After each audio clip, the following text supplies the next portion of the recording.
Sandy നോക്കിയപ്പോൾ അങ്ങ് ദൂരെയായിട്ട് ഒരു ഷിപ്പ് കിടക്കുന്നു. രണ്ടും കളിപ്പിച്ച് അകത്തേക്ക് കയറി ആ ഒരു വാതിലിൽ രണ്ട് മുട്ട് കൊടുത്തു. പ്രത്യേകിച്ച് സൗണ്ടോ കാര്യങ്ങളോ ഒന്നും അകത്തുനിന്നും കേൾക്കുന്നില്ല. ആ ഒരു ബോട്ട് മൊത്തത്തിൽ ഒഴുകി ഇതിന്റെ കൂട്ടത്തിൽ അങ്ങ് പോയി എന്നുള്ള ഒരു പച്ച നുണ സാൻഡി ഇയാളടുത്ത് പറഞ്ഞു. ആളിന് ഒരു ജാപ്പനീസ് സ്പേസ് കട്ടൊക്കെ ഉള്ള ഒരാളാണ് വന്നിരിക്കുന്നത്. ഈ ഒരു ഡീപ്പ് ഒക്ടോപ്പസ് എന്ന് പറയുന്ന ഈ ഒരു ഗ്രാമത്തിനകത്ത് മനുഷ്യനായിട്ട് ഇപ്പോൾ ഞാൻ മാത്രമേ ഉള്ളൂ എന്ന് പറഞ്ഞിട്ട് ഇയാൾ നേരെ പുറത്തേക്ക് ഇറങ്ങി ദുഷ്ടചിന്തകളുമായിട്ട് ഒരാൾ ഇവിടെ കാല് കുത്തിയിട്ട് പിന്നെ ആർക്കും ഈ റിവർ ക്രോസ് ചെയ്ത് തിരിച്ചു പോകാൻ പറ്റില്ല.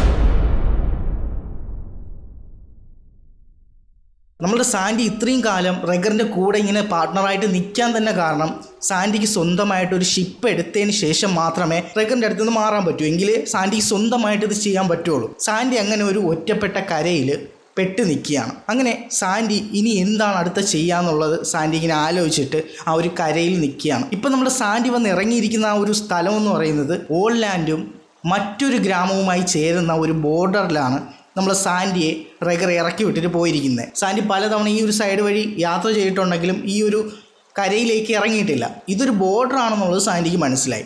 അങ്ങനെ സാൻഡിയുടെ കയ്യിൽ ഇപ്പോൾ ഉള്ളത് നമ്മളുടെ ഓൾനെസ് റിങ് കയ്യിലുണ്ട്.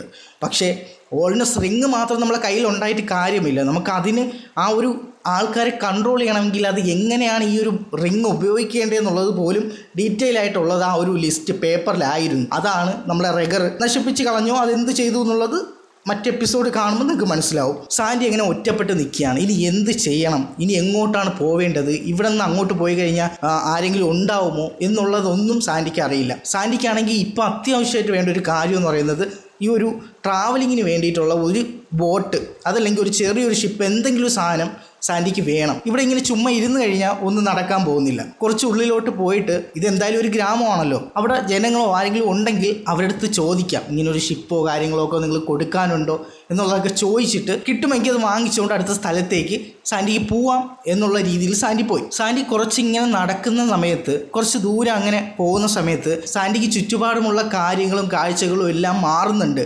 അപ്പോൾ തന്നെ സാൻഡിക്ക് മനസ്സിലായി ഇപ്പോൾ സാൻഡി പൊയ്ക്കൊണ്ടിരിക്കുന്നത് സാൻഡി ഇതുവരെ വരാത്ത ഓൾലാൻഡ് എന്ന് പറഞ്ഞ ഗ്രാമത്തോട് ചേർന്ന് കിടക്കുന്ന മറ്റൊരു ഗ്രാമത്തിൻ്റെ അകത്തേക്കാണ് സാൻഡി ഇപ്പോൾ നടക്കുന്നതെന്നുള്ളത് സാൻഡിക്ക് മനസ്സിലായി. അങ്ങനെ സാൻഡി എന്തും സംഭവിക്കട്ടെ എന്ന് വിചാരിച്ചിട്ട് നേരെ ഈ പുതിയ ഗ്രാമത്തിലേക്ക് ഇങ്ങനെ നടന്നു.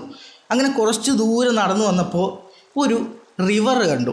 ആ ഒരു നദി കാണുമ്പോൾ തന്നെ ഒരു വല്ലാത്തൊരു അറ്റ്മോസ്ഫിയറാണ് അവിടെ ക്രിയേറ്റ് ആവുന്നത്. ഒരു വല്ലാത്തൊരു കാട്ടിൻ്റെ നടുക്കൂടെ ഇങ്ങനെ ഒഴുകുന്ന ഒരു നദിയിൽ ഒരു അറ്റ്മോസ്ഫിയറിൽ നമ്മൾ സാൻഡി വന്ന് നിൽക്കുകയാണ്. അപ്പോൾ സാൻഡി ഇത്രയും ദൂരം യാത്ര ചെയ്തൊക്കെ വന്ന് ക്ഷീണിച്ചൊക്കെ നിൽക്കുന്നതുകൊണ്ട് സാൻഡി എന്ത് ചെയ്തു, ജസ്റ്റ് വന്ന് ആ വെള്ളത്തിൽ നിന്ന് മുഖം കഴുകി. ഈ മുഖം കഴുകി കഴിഞ്ഞ് ഇങ്ങനെ നോക്കുന്ന സമയത്ത് സാൻഡി നോക്കിയപ്പോൾ അങ്ങ് ദൂരെയായിട്ട് ഒരു ഷിപ്പ് കിടക്കുന്നു. വുഡനായിട്ടുള്ള പഴയ കാലത്തെ പുരാതനമായിട്ടുള്ള ഒരു ഷിപ്പ് കിടക്കുന്നത് പോലെ കുറച്ച് ദൂരെ ആ നദിയിൽ സാൻഡിക്ക് തോന്നി.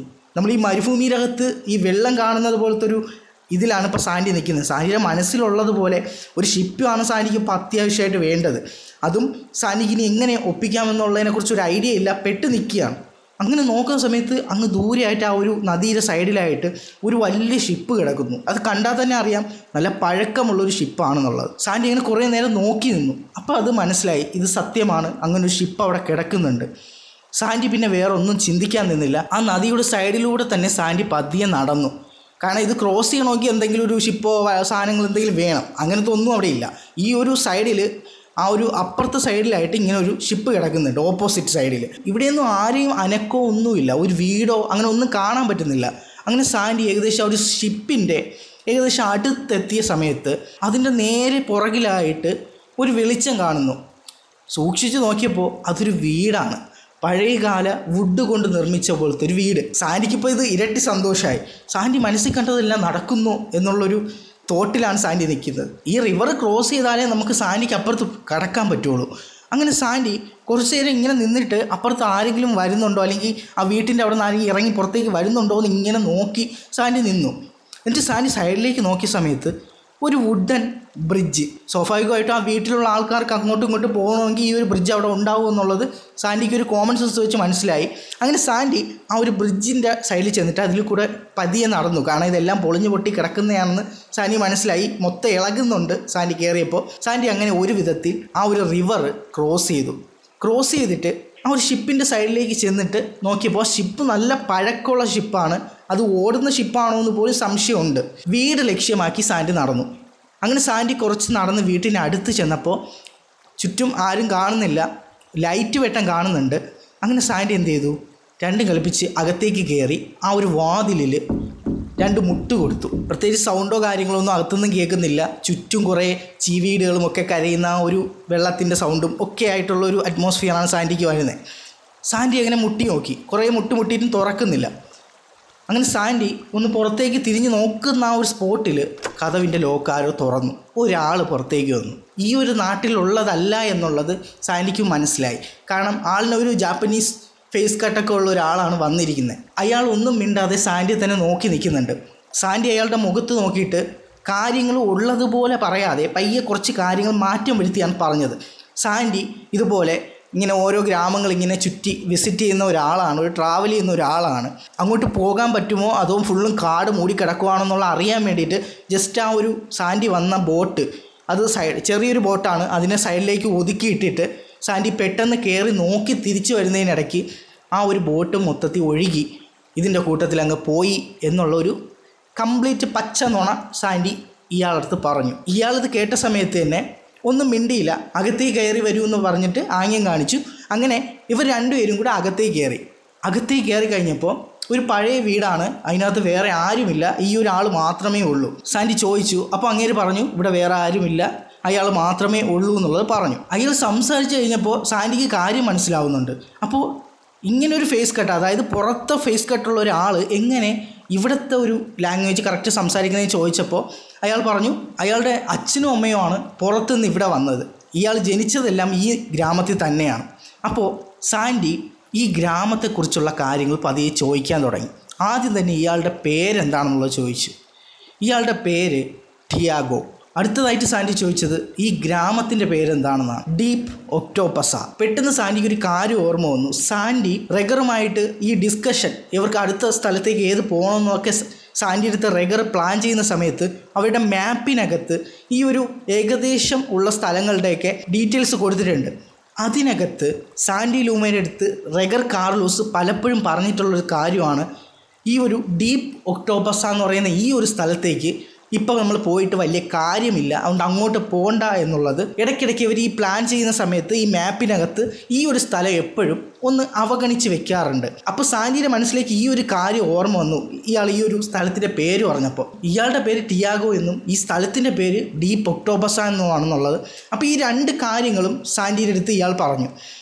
അപ്പോൾ ഇത് കേട്ട സമയത്ത് സാൻഡി അടുത്തതായിട്ട് അയാൾക്ക് ചോദിച്ച കാര്യം, ഈ ഗ്രാമത്തിൽ വേറെ ജനങ്ങളോ അതല്ലെങ്കിൽ ഈ ഗ്രാമത്തിൽ അങ്ങനെ പ്രത്യേകിച്ച് സ്ഥലങ്ങളോ കാര്യങ്ങളോ ഒന്നും ഇല്ലേ, ഇത് മൊത്തം പൊളിഞ്ഞു പോയ ഒരു ഗ്രാമമാണെന്ന് ഞാൻ കേട്ടിട്ടുണ്ട്, അത് സത്യമാണോ എന്നുള്ളത് ചോദിച്ചു. അപ്പോഴാണ് ഈ ടിയാഗോ സാൻഡിയുടെ അടുത്ത് പറഞ്ഞത് ഈ ഒരു ഡീപ്പ് ഒക്ടോപസ എന്ന് പറയുന്ന ഈ ഒരു ഗ്രാമത്തിനകത്ത് മനുഷ്യനായിട്ട് ഇപ്പോൾ ഞാൻ മാത്രമേ ഉള്ളൂ എന്ന് പറഞ്ഞിട്ട് ഇയാൾ നേരെ പുറത്തേക്ക് ഇറങ്ങി ആ ഒരു റിവറിൻ്റെ സൈഡിലേക്ക് പോയി നിന്നു.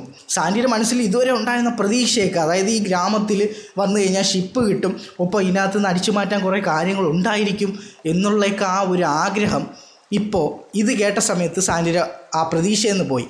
ഇതുകൊണ്ടാണ് റെഗർ കാർലോസ് അവിടെ പോയിട്ട് വലിയ കാര്യമില്ല എന്ന് മുമ്പേ ആ ഒരു പ്ലാൻ ചെയ്യുന്ന സമയത്തും പറയുന്നതെന്ന് സാൻഡിക്ക് മനസ്സിലായി. നേരെ ഇയാളുടെ പുറകെ പുറത്തോട്ട് ഇറങ്ങി. ഇനി സാൻഡിക്ക് ആകെ ഒരു ഓപ്ഷനേ ഉള്ളൂ, ഒരു ഷിപ്പ് ഒപ്പിക്കണം. അതിനിപ്പോൾ ഈ കിടക്കുന്ന ഷിപ്പ് ഓടുന്നതാണെങ്കിലും ഇയാൾ തരുമോ അല്ലെങ്കിൽ ഇയാളുടെ നിയന്ത്രണത്തിലായിരിക്കുമോ ഈ ഷിപ്പ് എന്നുള്ളതിൽ ഏകദേശം തീരുമാനമായി. കാരണം ഈ നാട്ടിൽ വേറെ ആരും ഇല്ല എന്ന് പറഞ്ഞതുകൊണ്ട് തന്നെ ഈ ഷിപ്പ് ഒന്നെങ്കിൽ ഉപയോഗശൂന്യമായി കിടക്കുകയാണ്, അതല്ലെങ്കിൽ ഇയാളുടെ നിയന്ത്രണത്തിലായിരിക്കാം. അല്ലെങ്കിൽ ഈ ഗ്രാമത്തിൽ ഞങ്ങൾ ജനങ്ങളില്ലാത്തതിൻ്റെ കാര്യം എന്താണ്, ഇവിടെ വല്ല പ്രശ്നമുണ്ടോ എന്നുള്ള രീതിയിൽ ചോദിച്ചു. ഇത് കേട്ട സമയത്ത് ടിയാഗോ പറഞ്ഞു, കുറച്ച് കാലങ്ങൾക്ക് മുമ്പ് ഈ ഗ്രാമത്തിൽ ഒരുപാട് ജനങ്ങളുണ്ടായിരുന്നു. എന്നെപ്പോലെ തന്നെ എൻ്റെ അച്ഛനും അമ്മയും ഉൾപ്പെടെ ഒരുപാട് ജനങ്ങൾ ഇവിടെ ഉണ്ടായിരുന്നു.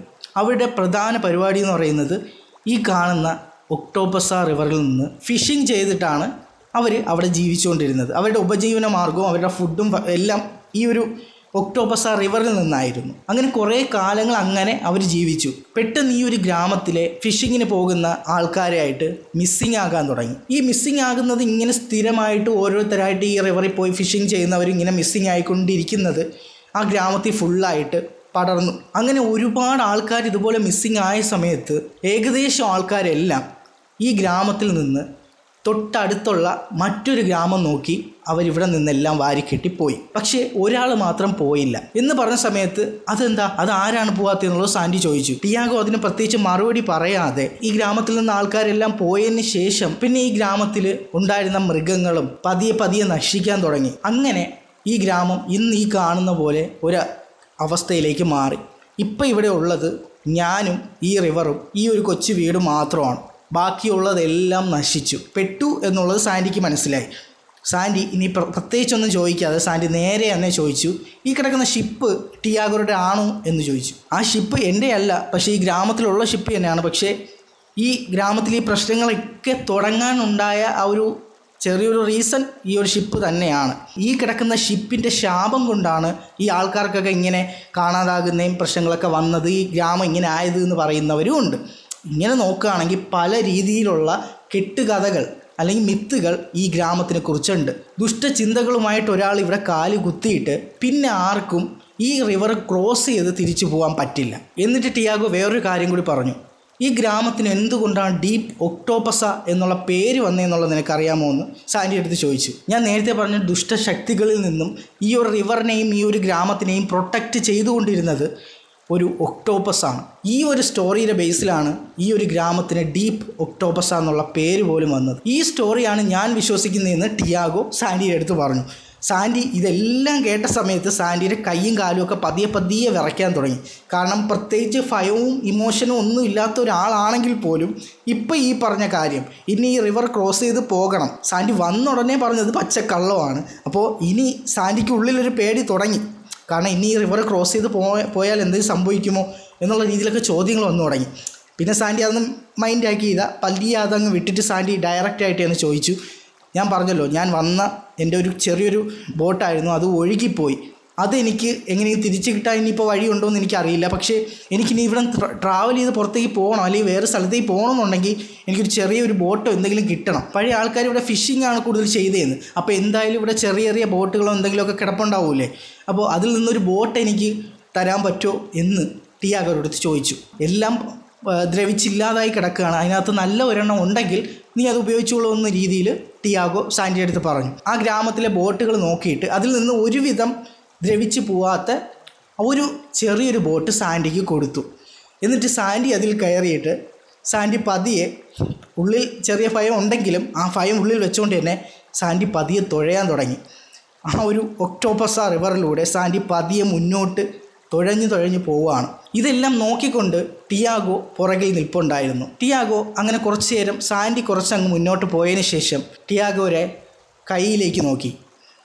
കയ്യിൽ നോക്കിയപ്പോൾ ഒരു റിങ് കിടപ്പുണ്ട്. ആ ഒരു റിങ് നോക്കിയപ്പോൾ ഒരു ഒക്ടോപ്പസിൻ്റെ ഷേപ്പുള്ളൊരു റിങ്ങാണ്. പെട്ടെന്ന് ആ ഒരു റിങ് ഗ്ലോ ചെയ്യാൻ തുടങ്ങി. നിമിഷ നേരം കൊണ്ട് തന്നെ ടിയാഗോ ആ ഒരു ഒക്ടോപ്പസ റിവറിലേക്ക് എടുത്ത് ചാടി.